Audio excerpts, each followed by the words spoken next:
Muito bem, pessoal, voltamos aqui à segunda etapa da nossa aula, uma aula especial em que nós estamos falando da prisão em flagrante, esse assunto de processo penal, assunto importantíssimo, né? Um assunto até constitucional, vamos dizer assim, né? Então, antes, no primeiro bloco, nós estávamos falando exatamente da ideia de que qualquer um do povo pode, a autoridade policial e seus agentes devem prender quem estiver em estado de flagrância, desde que se enquadre no estado de flagrância. E aí, ao final do bloco anterior, eu disse, o artigo 302, 4 hipóteses de estado de flagrância. O agente está cometendo, acabou de cometer, é perseguido após cometer ou é encontrado posteriormente ao crime com instrumentos, armas, objetos, façam presumir ser ele o autor do delito. Essas são as hipóteses de estado de flagrância, então vamos pautar cada uma delas aqui. Primeiro, o agente está cometendo a infração, né? Então, qualquer um pode ser preso quando estiver cometendo a infração. Está cometendo, está praticando. Então, ele está batendo em alguém para lesionar ou para matar, ele está vendendo drogas, né? Ele está roubando alguém, anunciando um assalto. Perceba, tudo isso está no gerúndio, porque ele está praticando.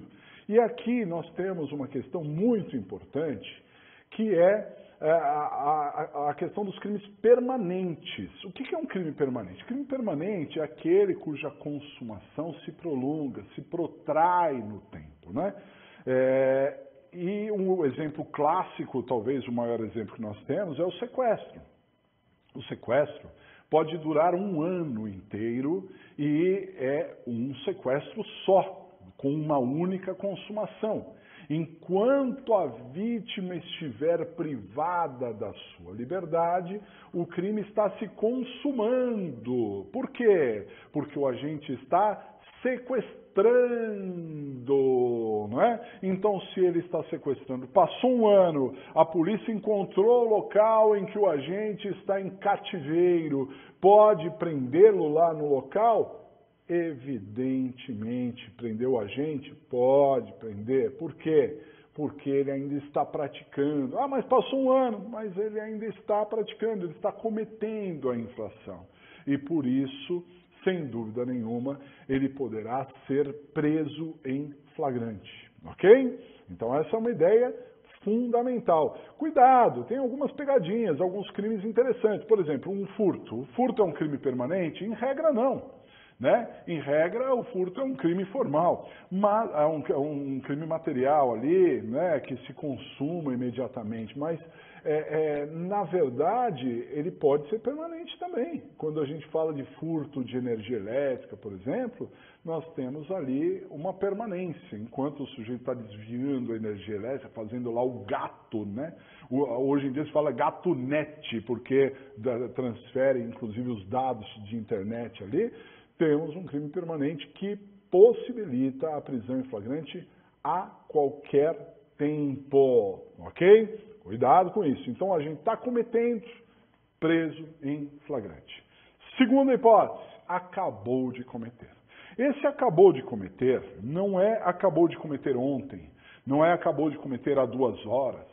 Esse acabou de cometer é um ato imediatamente sequencial à prática delituosa, ou seja, é na mesma cena delituosa, né?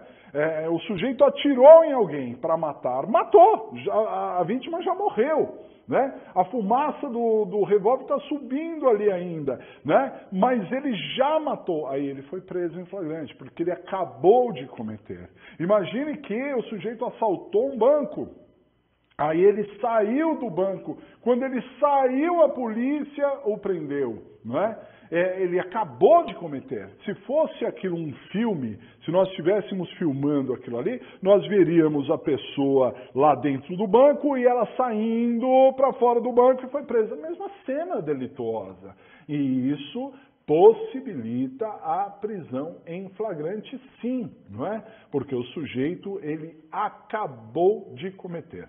Eu tive um fato curioso com um aluno de pós-graduação, né? Ele me contou isso numa pós-graduação presencial que nós tivemos a oportunidade de estar, e ele disse o seguinte, aquele caso do Matheus da Costa Meira. Quem é Matheus da Costa Meira? Aquele sujeito que entrou no shopping Morumbi, em São Paulo, no cinema, e começou a metralhar todo mundo lá. Esse meu aluno, ele fazia parte, na época, da equipe de segurança do shopping. Então ele me relatou muito o que aconteceu, né? Quando o Matheus da Costa Meira começou a disparar logo no cinema, a equipe de segurança, ele entre algumas pessoas que estavam próximas, isso já chamou atenção, porque claro que os seguranças são treinados, né? Então ele percebe ali uma situação diferente. E eles correram para o cinema. Quando eles chegaram dentro do cinema, o Matheus da Costa Meira estava atirando ainda. E aí eles, né, se abaixaram ali. E o que aconteceu? Acabou a munição do dito cujo.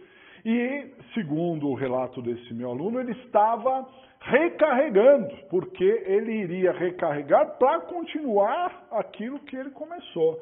E nessa oportunidade, então, dele parar, já tinha matado pessoas, já tinha machucado pessoas, mas nessa oportunidade dele parar, ele então, esse meu aluno, juntamente com outro, literalmente pularam em cima do Matheus da Costa Meira, o dominando, né, e o prendendo ali efetivamente, né, numa situação em que ele tinha já acabado de cometer delitos, crimes, acabou de cometer. Uma questão jurisprudencial muito interessante, muito importante que eu tenho que trazer aqui para vocês é a questão da apresentação espontânea. Né? A jurisprudência não tem súmula relacionada a isso, mas a jurisprudência já consagrou uma situação importante aqui. Imagine que uma pessoa mate a outra dentro de uma casa, sem testemunhas, sem vizinhos, ninguém viu nada, teve uma briga ali, alguma coisa, e um matou o outro. Às vezes até em legítima defesa, vai saber. Matou o outro, né? Ninguém está sabendo disso. Aí o sujeito fica com o cadáver lá, não sabe o que vai fazer, muitos fogem, outros enterram o cadáver, somem com o cadáver, muitas coisas acontecem, né? Imagine-se que esse sujeito que matou resolva se apresentar à polícia, né? E imagine então que ele pense, depois de um tempo ele resolva, não, eu preciso ir à polícia. Então ele vai até a polícia e lá se apresente dizendo, olha, eu cometi ali um homicídio, matei uma pessoa e aconteceu assim, assado, pode até falar em termos de defesa, de legítima defesa, mas enfim, ele vai mostrar que matou alguém. Essa pessoa pode ser presa em flagrante? Resposta não. Por quê? Porque não se enquadraria no artigo 302.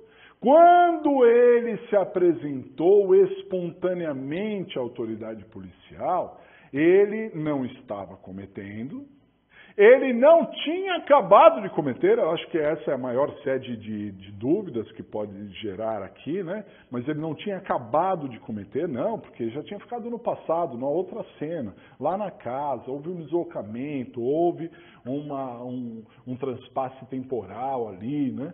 Então ele, na verdade, não tinha acabado de cometer. Também não foi perseguido e também não foi encontrado posteriormente com instrumentos, armas ou objetos que pudessem fazer presumir ser ele o autor do delito. Então ele não se encontra e ele não deve ser preso em flagrante. Mas perceba, e a jurisprudência já entendeu dessa maneira diversas vezes, mas perceba que a gente tem que tomar um cuidado com essa apresentação espontânea, porque nesse exemplo que eu dei, o sujeito foi à polícia e narrou algo que a polícia não sabia, que a polícia desconhecia, né? Então é uma apresentação espontânea, não tem nada forçado, ninguém pegou, apontou uma arma e disse, vai para a delegacia, né? Estou te obrigando. Não foi obrigado, ele foi espontaneamente, né? Por isso a apresentação espontânea. Seria diferente, por exemplo, se o sujeito praticasse um crime, a polícia fosse chamada, né, começassem a procurar ali o sujeito fugisse um pouco e depois se apresentasse à polícia dizendo, olha, me apresentei espontaneamente. Não. Aí ele poderia ser preso. Aí a apresentação não seria espontânea, né? Na verdade, nós teríamos ali uma apresentação forçada, claramente forçada.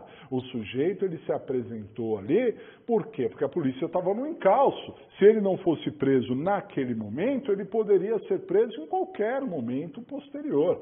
Certamente, né? Então, foram as circunstâncias que envolveram aquilo que certamente forçaram o sujeito a se apresentar. Aí ele poderia ser preso, sim. Ok? Então tome cuidado com essa ideia de ser preso assim que ele acabou de cometer. Pense sempre na mesma cena delituosa. Passou muito tempo, por isso que as pessoas às vezes dizem assim, você tem que fugir do flagrante.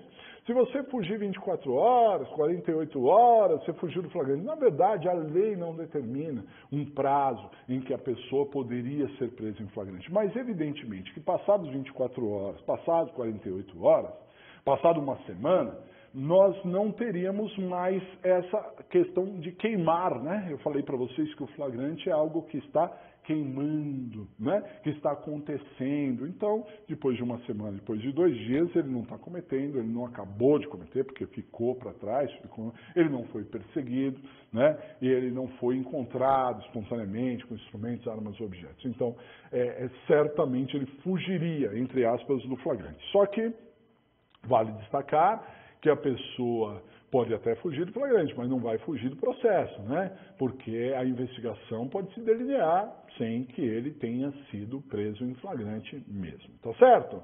Bom, só para nos localizar, vamos voltar ao slide aqui, olha só. Então, eu falei para vocês dos 2 primeiros estados de flagrância, né? Que é o agente que está cometendo, e o segundo estado de flagrância, quando o agente acabou de cometer. O terceiro flagrante é o flagrante em perseguição, quando o agente é perseguido após cometer a infração.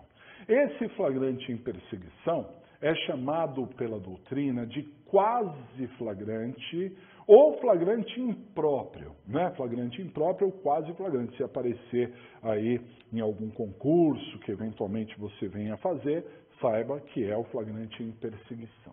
Às vezes, o agente não é preso na hora que estava cometendo e nem após cometer, mas ele é perseguido, né? Aqui vale a gente destacar que perseguição não se confunde com investigação. São fatores absolutamente distintos. Então imagine que o sujeito, então, ele roubou um banco, né? Aí quando ele saiu à rua, lembra aquele exemplo que eu dei? Ele saiu à rua, ele foi preso. Bom, pode ser preso em flagrante porque ele acabou de cometer, está na mesma cena delituosa. Mas vamos imaginar que a polícia estava lá fora, mas não conseguiu prendê-lo. Ele saiu e a polícia não conseguiu prendê-lo, né? Ele fugiu. A polícia teve um contato visual com o sujeito, né? E aí o que a polícia vai fazer? Vai persegui-lo, vai atrás do sujeito. Pessoal, essa perseguição não tem prazo para se encerrar. É importante isso, né? Mas ele saiu atrás, tem que prender ali logo na esquina? Não. Perseguições podem durar horas, perseguições podem durar dias. Vou trazer exemplo aqui para vocês de perseguições que duraram dias. Perseguições podem, inclusive, invadir o território de um outro município, de um outro estado, sem problema algum, né? Eu lembro que quando eu era criança, adolescente, meu pai era policial civil e ele, certa vez, teve que ir até o Rio de Janeiro atrás de um fugitivo, né? Ali perseguindo, uma perseguição contínua, ininterrupta. Se isso acontecer, se a perseguição for contínua e ininterrupta, pode sim ocorrer a prisão em flagrante. Esse quase flagrante, esse flagrante impróprio do artigo 302, tá certo? Mas eu queria trazer aqui para vocês detalhes interessantes, alguns exemplos dessa perseguição, que eu já adiantei, não se confunde com investigação, né? Mas para isso nós vamos fazer o nosso segundo intervalo aqui e na sequência, assim que eu voltar, volto dessa espécie de estado de flagrância. Até já!